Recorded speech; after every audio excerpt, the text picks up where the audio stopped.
shown at public ceremonies and at military and other ostentatious events. The banner of chess lands dates back to the 13th century and depicts gules, a lion rampant, Kui for chi argent, a two-tailed silver lion raised on its hind legs on a red background. Safe conduct. The safe conduct document was issued by a member of the highest social tier to guarantee the bearer's safety. Most often it gave protection in a particular territory during a journey, and sometimes the bearer was also provided with an armed escort. For example, Jan Hus received a letter of safe conduct from Sigismund of Luxembourg when he went to the Council of Constancy. He did indeed survive the journey in good health, though the safe conduct did nothing to save him from being sentenced by the ecclesiastical court there to burn at the stake. Schools. School-based tuition developed only at the end of 11th century, mainly at the monasteries and churches.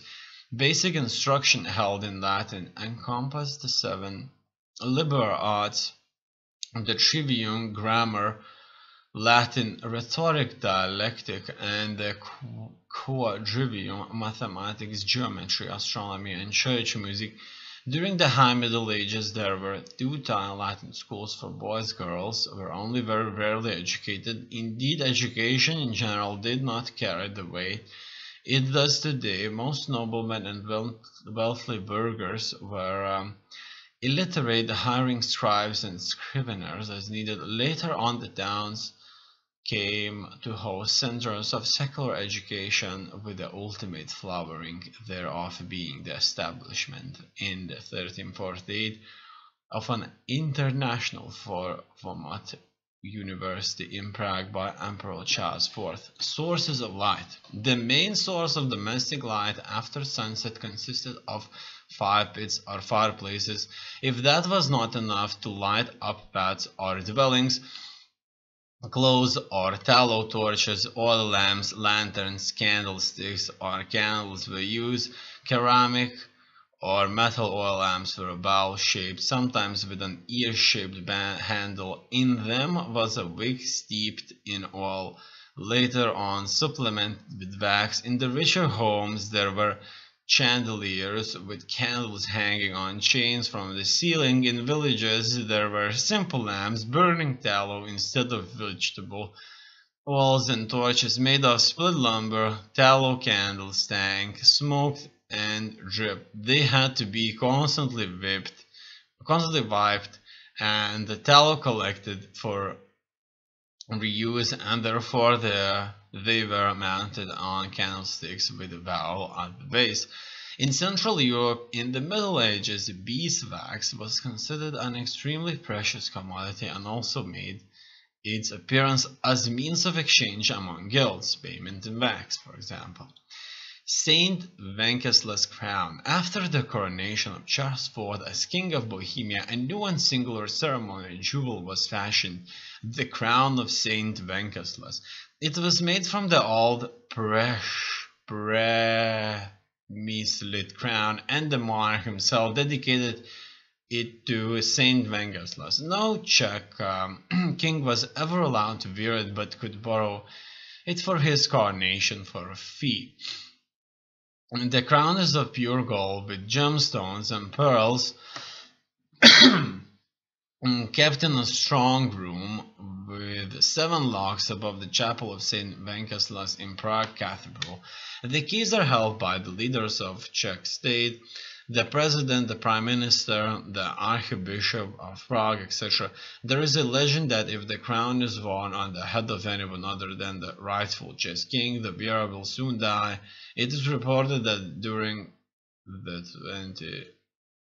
the World War II, the Nazi Reichsprotector of Bohemia and Moravia, Reinhard Heydrich, put it on and died shortly afterwards at the hands of assassins. The story is probably apocryphal, but certainly interesting. Certainly interesting indeed. Tithes. A tithe is the name of compulsory tax levied since ancient times. It was paid to the parish priest or other religious institution. The term tithe comes from Old English and means 1/10. The amount of the tithe being 1/10 of the value of the harvest, the inhabitants of the monastery estate had the misfortune to be taxed twice by the church, once in the form of tithe, the second as a mandatory levy for their occupation of church land. Toilets. In the countryside or during wars, people went outdoors to relieve themselves to the couch or the dung heap in the yard. Houses of a higher social standing had a little hut built by the dung heap. At night, chamber pots were used tucked under beds and were emptied on the dung heap in the morning. In the castles and in weather homes, we would find a privy, a toilet located whenever possible in one of the heated rooms in an oriel on the first floor. There wasn't necessarily a door, and inside was a bench seat with a round hole. Not uncommonly, it was in the banquet hall itself, so one would not have to depart and could even observe the goings-on at table from the privy. Privies used to be in a niche cut in the wall with a sloping vent shaft leading to the outside of the building. In either case, the fecal matter would fall freely along the castle walls into the ditch or down the slope. Privies were gradually upgraded and flushed through with rainwater. They might also have a flap added that discharged the excrement once the flap was released by a foot lever. Despite this, up to the 16th century, it was common practice to empty chamber pots out of windows into the city streets. Trial by ordeal. Apart from the resolution by municipal or territorial courts of justice, after the 14th century it was common, though unofficial, in Bohemia to turn to God's judgment or trial by ordeal. Guilt or innocence was proved by appealing to God. He had to judge guilt or innocence. A typical ordeal was to be put to the test by fire, hot water, poison, or dueling with the counterparty. The trial often ended in an injury or even the death of the accused or the accuser. Village.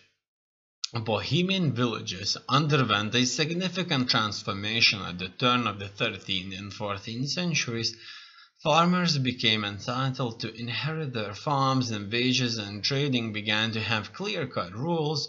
The village ground plan itself changed from erratically scattered homesteads towards organized plots, geometrically arranged, affording plenty of space for roads and the market. The number of houses ranged from 20 to 25.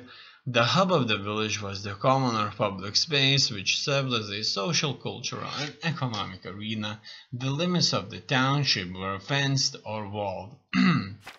Location. Kattenburg. Kattenburg is today a district town of the central Bohemia region, 70 kilometers east of Prague. The founding of Kattenburg, the official name of the city in the Middle Ages, came about thanks to the discovery of silver ore deposits in the vicinity and its location next to Sedlec monastery. The commercial and economic center of the region, city rights were acquired by Kattenburg in 1318, after which time the economic activity of the city was taken care of by the so-called Urberer or royal clerk. To keep the operation of the mint and the mines to a high standard and safe, a list of legal edicts was issued, Ius Regale Montanorum, and mining regulative. The city soon became rich and had the same powers as the old town of Prague. The wealthiest inhabitants of Kattenburg were the German population, while the lower class consisted of mine workers, smelters, mint workers, artisans, and servants. Almost every city dweller had some connection to silver mining, minting coinage, or trading. The treasures of found and mined silver supported the development of other Czech cities, including the construction of new buildings in Prague. The architecture of Gothenburg is due to Wenceslas IV. During his reign, the former timber houses were rebuilt in brick or as half-timbered. There were also churches, a Sterling court, and other public works built on. At that time, Gothenburg retains its Gothic genius Loki to this day. Skalitz district. The extent of the KCD game world corresponds roughly to the non-area in southeastern Bohemia around Saso River, in which many historical heritage sites are located. The most notable include Saso Monastery and the castles in Bohemia Sternberg, Rataje, and Skalitz, of which only a few stones can be found today. Evans. Abduction of Wenceslas IV. Wenceslas IV was a none too capable ruler, rather the opposite. During his reign, he was abducted several times in attempts to wrest power from him. The first time, in 1394, he was taken captive in one of his residences in Baron near Prague and taken to Wildberg Castle in Austria. The abduction was engineered by the opposing nobility called the League of the Lords. In 1402, Wenceslas was abducted for a second time by his half-brother Sigismund of Luxembourg, King of Hungary, who aspired to the Bohemian throne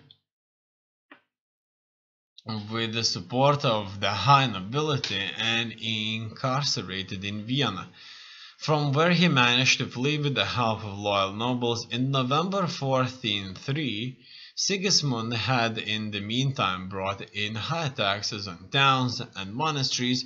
Any towns that refused to submit he conquered and ransacked. The conflict grew into protracted civil war, which did not abate even after that of Wenceslas. The conquest of Gothenburg. In December 1402, during Wenceslas' imprisonment in Vienna, Sigismund attacked Gothenburg and by the beginning of the following year seized and ransacked the town. Gothenburg was loyal to the king and staunchly defended by its miners. When they finally surrendered, they were forced march to Sigismund's encampment near Kolin and made to kneel before him in the modern subjugation. In addition, they had to pay huge sums of money in reparation, even though the town and its environs had been pillaged by Hungarian soldiers. The treasury in Gothenburg held not only coins but also precious jewels, gold and silver. Wenceslas later estimated the wealth seized by Sigismund to be worth 1 million in gold ducats of the day. The Golden Age of Charles IV. When the young son of John of Luxembourg, Charles, inherited the title of Moravian Margrave, subsequently Czech throne, he embarked on not only economic but also cultural development of his kingdom. A period dubbed the Golden Era. In 1348, Charles founded one of the oldest universities in Europe. Many cities, towns and castles acquired new fortifications and new bridges. Infrastructure and churches were built. To strengthen his position in Europe, he made good use of political marriages, thus allying his family with prominent families in neighboring countries. He even had influence over the appointment of ecclesiastical dignitaries. Thanks to firm rule and a policy based on the alliances, he was able to keep the peace in Europe. Charles was an educated monarch, interested in the arts, which was reflected in the architecture of cities, especially Prague, where under his rule many new houses, churches, including St. Vitus Cathedral, and the city walls sprang up. Society. Beekeeping. During the Middle Ages, beekeeping was distinguished by how the honey was obtained as either forest or domestic. The domestic beekeeper kept the bees in hollow trees or in straw skeps. which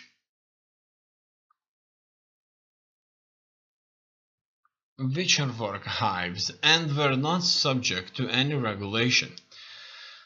Conversely, the forest beekeepers who kept the bee colonies in the wild in hollow-out trees formed a fellowship similar to a guild and paid a fee to the owners of the woodlands for every bee colony they took over.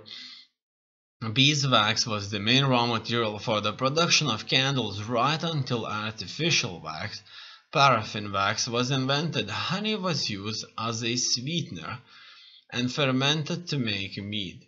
Farmer.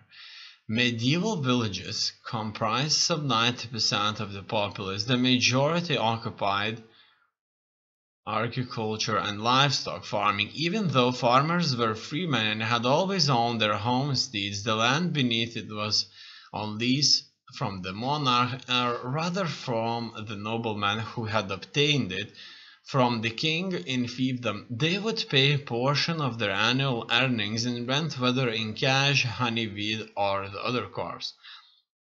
Sometimes they were also required to labor for the nobility, to work unpaid on farmlands belonging to the liege lord. The territorial diets councils of the 15th and 16th centuries decreed that the common country folk could not bear arms or engage in hunting. With special permission from the liege lord, they were allowed to hunt hares or small birds. Noble officials, hetman, originally the commander in some armed forces with a rank equivalent to a captain, later on the role became that of a civic governor, selected from amongst the local nobility who represented the monarch in a given territory. A hofmeister, from the German hof meaning a court or manor, a hereditary office of the royal court. He was responsible for management of the court. Under Chamberlain, along with the Chancellor and the Under-Chamberlains, in Latin subcameraries, was a member of the office represented the sovereign in the royal cities, such as protonotaries or notaries. Burgrave, the representative of the sovereign and representative of the provincial officials of knightly status. His duties included management of the city and leading the army when needed.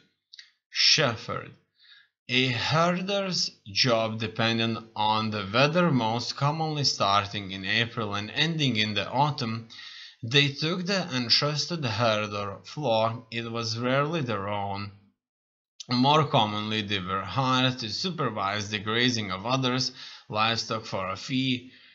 From pasture to pasture, sleeping in rudimentary huts or shelters, over the summer they stayed out in pastures, returning to the village when the first frosts set in.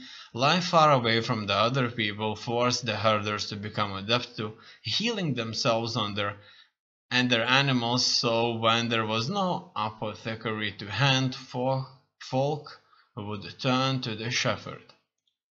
Tanner. The tanner was a craftsman who prepared and treated animal skins, after which he passed them on to cobblers, saddlers, or other craftsmen for making footwear, garments, bags, wineskins, etc. It was not a pleasant job because the skin had to be quickly scraped off its fat and conserved to stop it going off, which was done by immersing in urine. In view of the unsavory smells produced by their trade, tanners settled on the outskirts of towns and belonged to the same reviled group as executioners, knackers, and prostitutes. To turn the hide into material for making shoes or clothing after removal from the animal, it must first be thoroughly soaked in water. Once softened, it is fleshed. The residual core and membranes are scraped off with a long, dull-paring knife. In order to rid the hide of fur, it had to be soaked in lime water or rubbed with slaked lime. When scudded, It was then tanned using alum by courier with fish oil by the hamoisier, or with tannins dealt with by the tanner